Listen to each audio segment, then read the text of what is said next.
प्रिय विद्यार्थियों, आज हम जलवायु विज्ञान का एक महत्वपूर्ण विषय जलवायु वर्गीकरण इसका अध्ययन करेंगे और यहाँ हम कोपेन का जो जलवायु वर्गीकरण है उसकी बात करेंगे। हमारे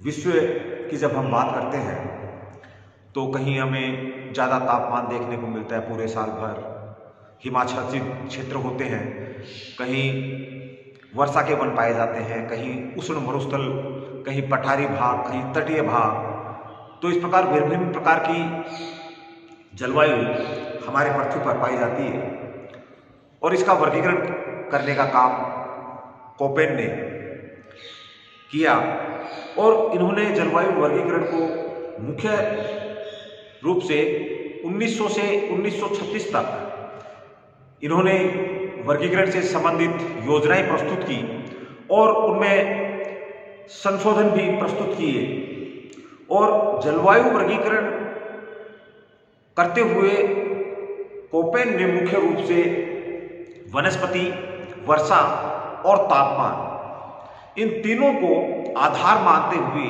विश्व का जलवायु वर्गीकरण हमारे सामने प्रस्तुत किया।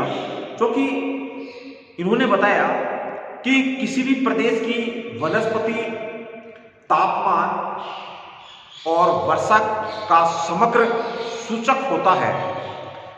क्योंकि ये दोनों तापमान और वर्षा महत्वपूर्ण होते हैं। जैसे उष्णकटिबंधीय क्षेत्रों की बात करते हैं, जहाँ पूरे साल भर तापमान भी ज़्यादा मिलता है और वहाँ वर्षा की जो मात्रा है वो भी ज़्यादा मिलती है, तो विशेष प्रकार की वनस्पति उन क्षेत्रों में पाई जाती है। अन्य क्षेत्रों में उस प्रकार की वनस्पति हमें देखने को नहीं मिलती है।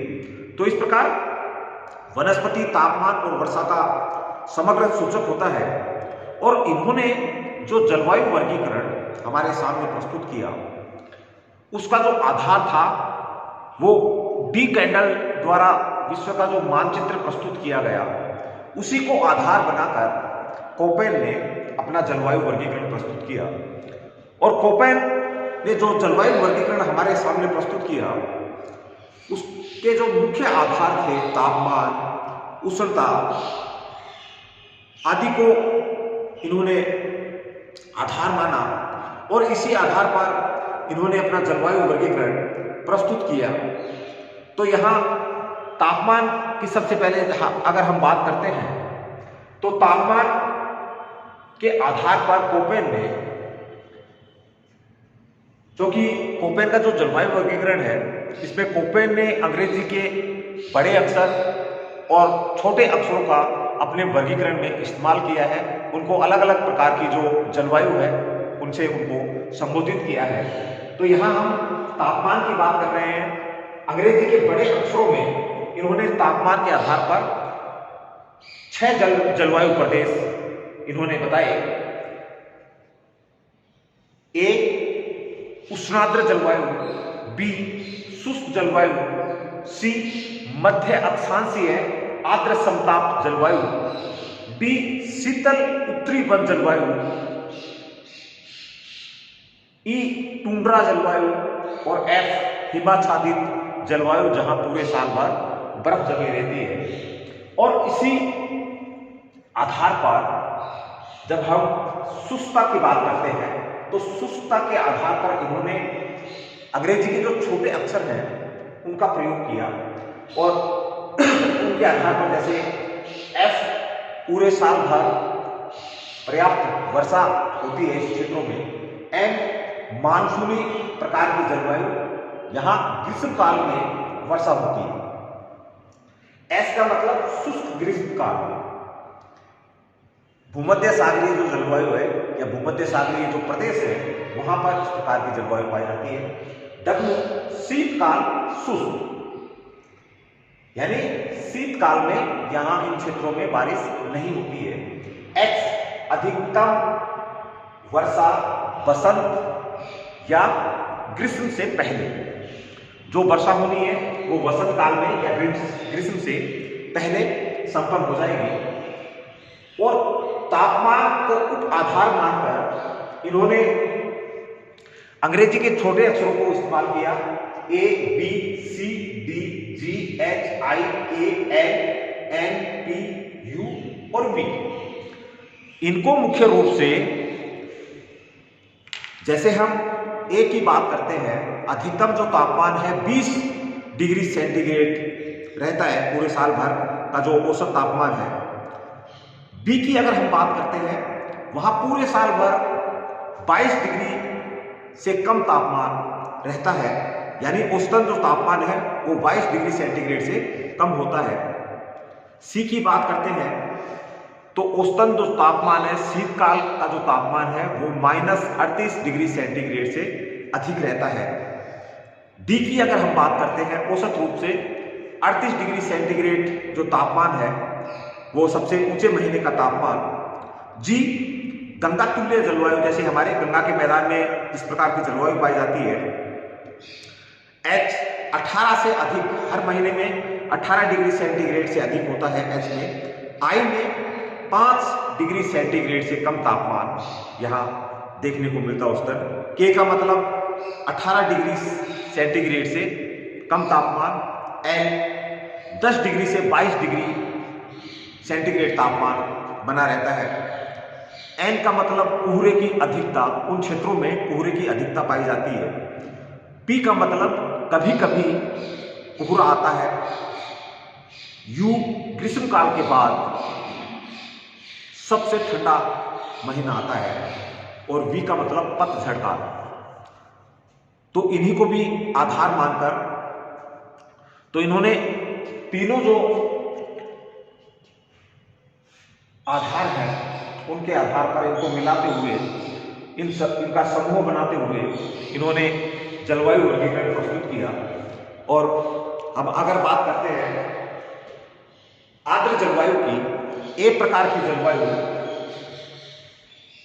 जो आर्द्र जलवायु होती है, जहां पर वर्षा बहुत ज्यादा होती है। ए से संबोधित किया है इसको, ए, एफ और AW वर्ग में इनको विभाजित किया है। उष्ण आर्द्र जलवायु, तापमान भी अधिक और वहां वर्षा की मात्रा भी अधिक पाई जाती है। और AW का मतलब होता है उष्ण आर्द्र शुष्क जलवायु। उष्ण आर्द्र शुष्क जलवायु, इनमें इस वर्ग में हम शामिल करते हैं। इसके अतिरिक्त जो उष्णार्द्र जलवायु है उसमें हम मानसूनी, पतझड़कालीन वर्षा, वर्ष में 2 बार शुष्क व आर्द्र मौसम, ग्रीष्मकालीन शुष्क, 5 डिग्री से कम वार्षिक तापांतर, गंगा तुल्य जलवायु को भी उष्णार्द्र प्रकार की जो जलवायु है उसमें शामिल करते हैं।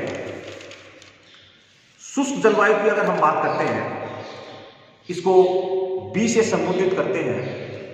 B, W और BS, बड़ा B और स्मॉल में W और S। इनको अगर हम बात करते हैं तो W की बात करते हैं मरुस्थलीय जलवायु, और BS की अगर बात करते हैं स्टेपी जलवायु, यानी एक क्षेत्र में वर्षा न्यून होगी और दूसरे में उससे ज्यादा। घास भी स्टेपी में पाए जाते हैं। बाकी मरुस्थलीय क्षेत्रों की अगर बात करते हैं, कटीली झाड़ियों के रूप में वहाँ यदाकदा वनस्पति मिलती है। बारिश भी बहुत कम होती है, वाष्पीकरण की मात्रा उन क्षेत्रों में ज़्यादा मिलती है। तो जो शुष्क जलवायु है उसको हमने मरुस्थलीय और स्टेपी प्रकार की जलवायु में कोपेन ने विभाजित किया। और कोपेन ने मुख्य रूप से इनमें उष्ण कटिबंधीय मरुस्थलीय व स्टेपी जलवायु, शीतोष्ण कटिबंधीय मरुस्थलीय स्टेपी जलवायु, 18 डिग्री सेंटीग्रेड से कम ग्रीष्मकालीन ताप, ग्रीष्मकालीन शुष्क जलवायु, शरदकालीन शुष्क जलवायु तथा कोहरे युक्त जलवायु को कोपेन ने इस वर्ग में शामिल किया। तीसरी जो जलवायु है अगर उसकी बात करते हैं, C से संबोधित किया कोपेन ने, गर्म शीतोष्ण आर्द्र जलवायु को इसमें शामिल करते हैं। 3 वर्गों में इसको विभाजित किया, CF, CW और CS। गर्म शीतोष्ण आर्द्र जलवायु, जिसको कोपेन ने सी से संबोधित किया। CF वर्ष भर पर्याप्त वर्षा होती है, CS शीतकाल में अधिक बारिश होती है और CW ग्रीष्म काल में अधिक वर्षा। ये 3 मुख्य जलवायु प्रदेशों में विभाजित किया कोपेन ने, और कोपेन ने इस जलवायु वर्ग के अंतर्गत गर्म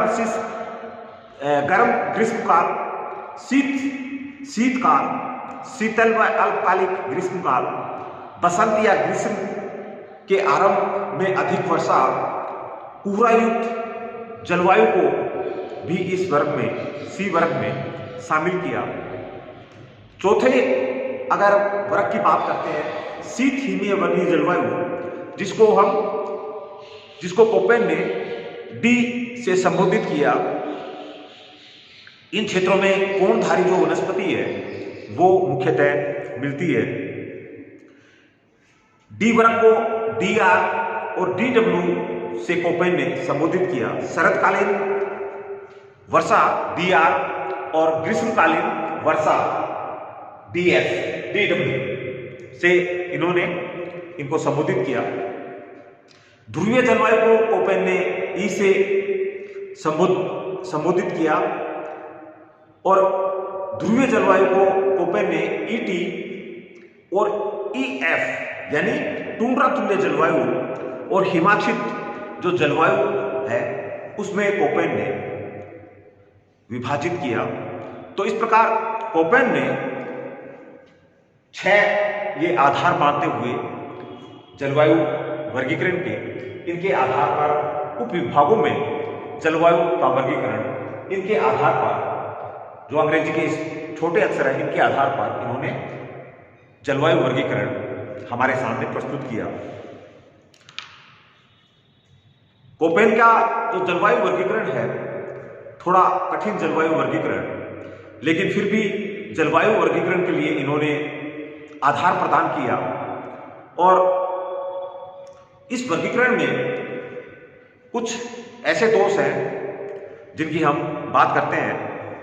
क्योंकि कोपेन ने जो ये जलवायु वर्गीकरण प्रस्तुत किया तो कोपेन खुद भी इस वर्गीकरण से संतुष्ट नहीं हुए, क्योंकि कोपेन ने इस वर्गीकरण को अपूर्ण माना।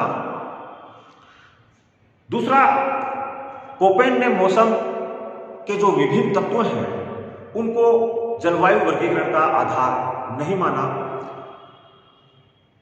तीसरी, अगर हम इसके दोष की बात करते हैं, इस वर्गीकरण में जो दोष है उनकी बात करते हैं तीसरे की, तो जलवायु की उत्पत्ति के संबंध में कोई विचार कोपेन ने प्रकट नहीं किए, प्रस्तुत नहीं किए, और वायु राशि जो संकल्पना है उसको भी